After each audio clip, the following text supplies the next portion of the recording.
Hi everybody, how you doing? Well, my title, if you guys see, my name is Cary.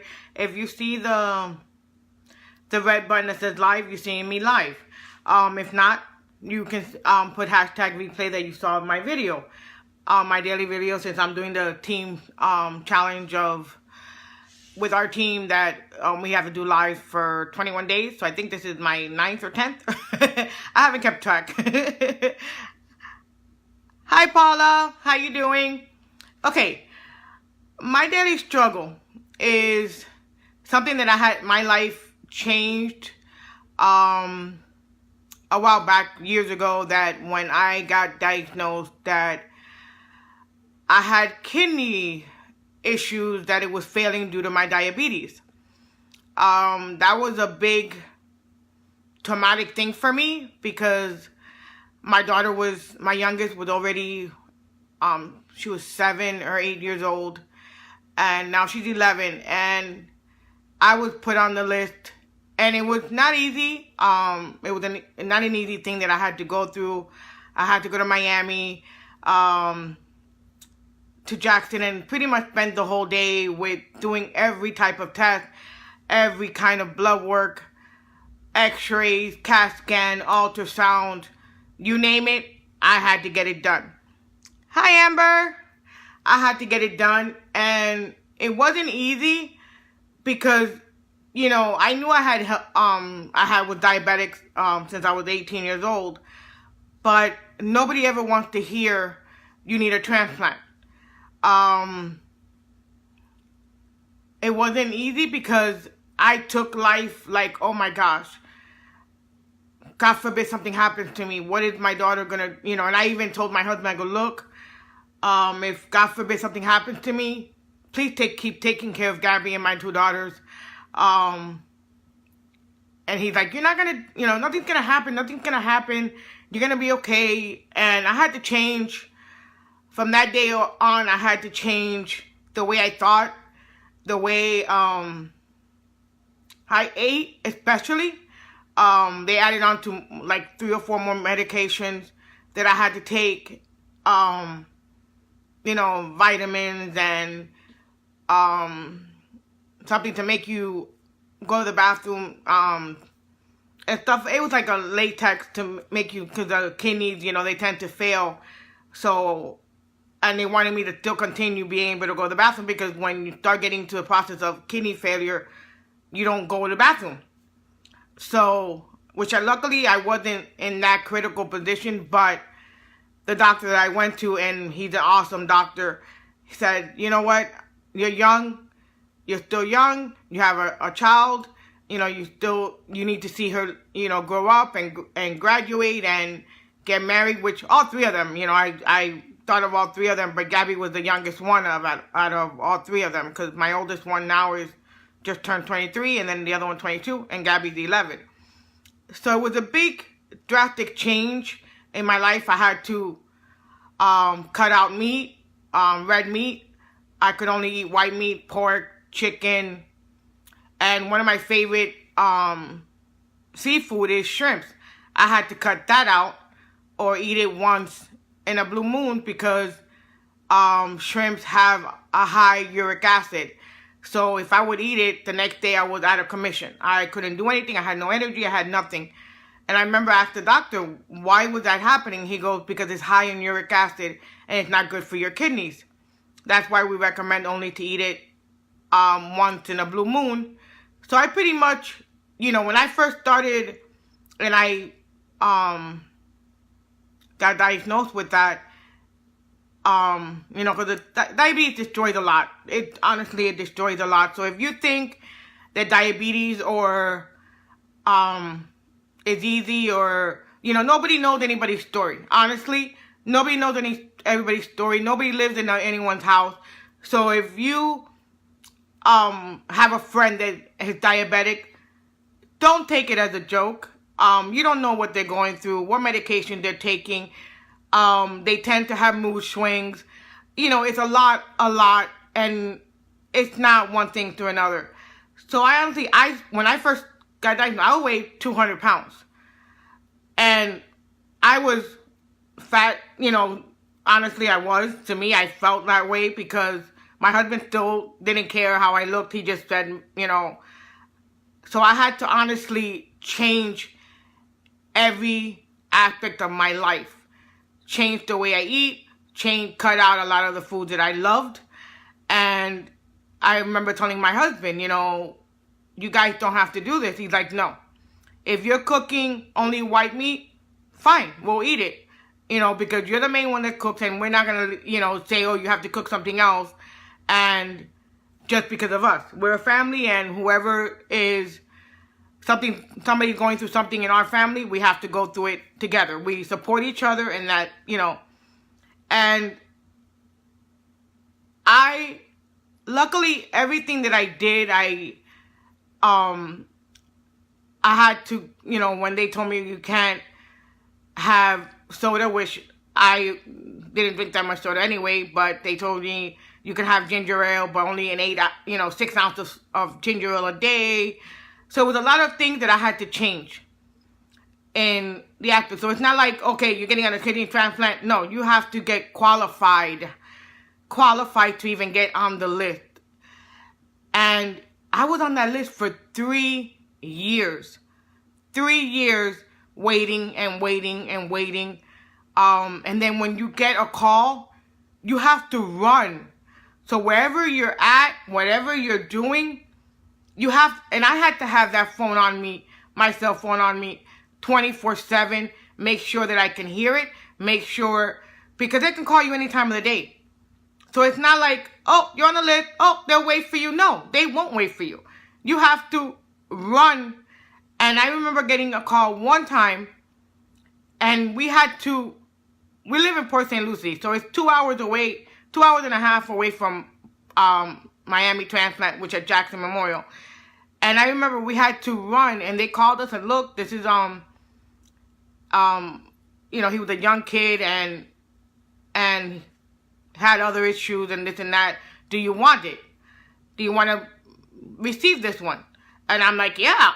My husband he had to go to work, and he's like, okay, we'll go. So they told him, okay, give us time because we have to get up. And he goes, no, that's fine. But it wasn't 100% sure, because you have to go get blood work and then wait around and see if they call you. And I remember I stayed up there. I stayed in my sister's house, and the next day they said, no, we gave it to someone else. This other person is more critical than you.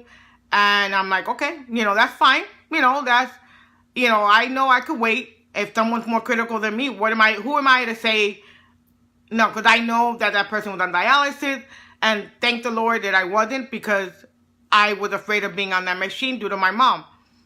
And my brother-in-law was on it also, but luckily he got his transplant 8 years ago, I think it was already. And it was scary. And then when finally I get the call, and it was my receiver from my sister-in-law. Well, I wasn't expecting. That was, how do you expect to feel when you lose your sister-in-law and then you get the transplant? But I still have to continue staying on a healthy diet. Like as of today, September 19th, I think it is. I don't even know what the date is. September 19th, I'm back at the original weight that I used to be when I first met my husband 13 years ago, at 170, which you can't tell in these chicks here because I have chipmunk cheeks, which I can get rid of, but I can't. It seems like it comes with the family. My cheeks. I remember a friend of mine calling me the chipmunk cheeks. I'm gonna get her for that one when I go back to Georgia to see her. And it's not as easy as people think, or you might think, or I can tell you, if you're diabetic, please take care of yourself. Please stay away from certain foods. Please, I can tell you right now, when I got my transplant on November 5th of 2018, my life changed. Yes, I got the kidney transplant, and I thank every single day for my sister-in-law and God for giving me this second chance of life, because I thought I was not going to be able to even make it. And my life, I kept on going because I saw my kids, I saw my girls. I kept thinking about my girls. I have to continue fighting. I can't just mope around in a bed and saying, yes, I honestly, at a time that I was like, oh my gosh, I'm not going to make it. I'm not going to make it. And I prayed and I prayed. I go, God, please give me a chance. I have more to give, and I have more. I want to see my kids get married. I want to see them graduate. Because I think a year after, that year, my oldest one was graduating, and then the second year, my second oldest was graduating. And I wanted to see them, and I never wanted to go on dialysis. Never. And like today, I can say, yes, I have to take a lot of medication, and I can show you what I started with, how many medicines I started with. This is a bag, and all these are the medicines that I started with every single day for the first few months. And I have to get blood work every month to make sure anything has changes, because they regulate the medicine to see that I'm on the right path and taking care of myself. If my sugar goes too high, it'll affect my kidney. If it's so many factors into what they see in the blood work, which I know how to read it already, so I'm like, okay, but I don't know how to regulate my medicine. So I see my blood work when they send it, they send me a copy, and I'm like, oh my gosh, they're going to change my meds. They're going to change this. So this is not even, I still have more meds that I had to take in my Jackson bag, because when I left my backpack, it was my backpack of life, and a journal, and it's a lot. And I started with this 7 months ago, and I used to take another antibiotic called Bactrim, and that was affecting my potassium. And I had to take another nasty powder medicine that, oh my God, it tasted nasty. And I had to take another meds, and then other medicines also. So it's not only this. I still have more. So imagine, this is what I had to go through. So if you ever see a person that had a transplant, not telling you to feel sorry for them, but bless them for being alive. Because even after that, they told my husband, watch her. Because a lot of people can't deal with taking so many meds every single day. And they have to take every certain time of the day. Like the anti-rejections, I have to take them at 7 o'clock in the morning and 7 o'clock at night. And one of the meds, since I have 3 kidneys working for me right now. My 2 that I have in my own, that are mine, and the 1 that I received from my sister-in-law. So I go to the bathroom a lot. And it was every 3 hours. Every 3 hours, I would have to go running to the bathroom. If not, I would have an accident. So it was hard. When you want to have a good night's sleep, you can't have a good night's sleep because you're waking up every 3 hours to go to the bathroom. And it wasn't easy. And in the process of going through all that, I still had to go to Miami, see doctors, that my husband had to stay home with me because I can reject my kidneys anytime. I still can reject them. And I'm praying to God every single day that doesn't happen, but it can happen. So if, like I said, I'm not requesting any sympathy, but I am so happy of what I've accomplished, what I've come through and what I've gone through. that I am so blessed to be alive and doing great. You know, I still had to go through another surgery, but I'm still here. And a lot of the meds of the second surgery to my back affected my kidneys. So I had to run to the emergency room because it affected my kidneys. And like I think I've said before, the nurse that I had coming to my house was a true blessing. And she helped me a lot through this process and she was there every step of the way.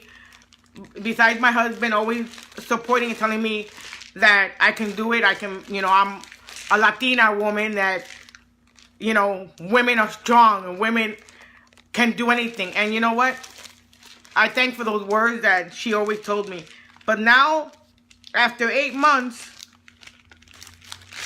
I still take these. This is another bag. And it's gone down tremendously. That's not including the insulin I still take. And the pain that I have to suffer with every single day of my life, and I'm going to continue have to deal with it, is the nerve damage that I have on my legs. Not because of my back, it's because of the diabetes. You can get them on your hands, or you can get them on your feet. And I go through that nightly pain of that, it's nerve damage. So if you think diabetes is an easy thing, no, it's not. I can honestly say I wish I would have taken care of myself back then. If I would have done that, I would have not been as critical as I am. Well, not anymore critical. Hey, I am alive and well. Taking it one day at a time and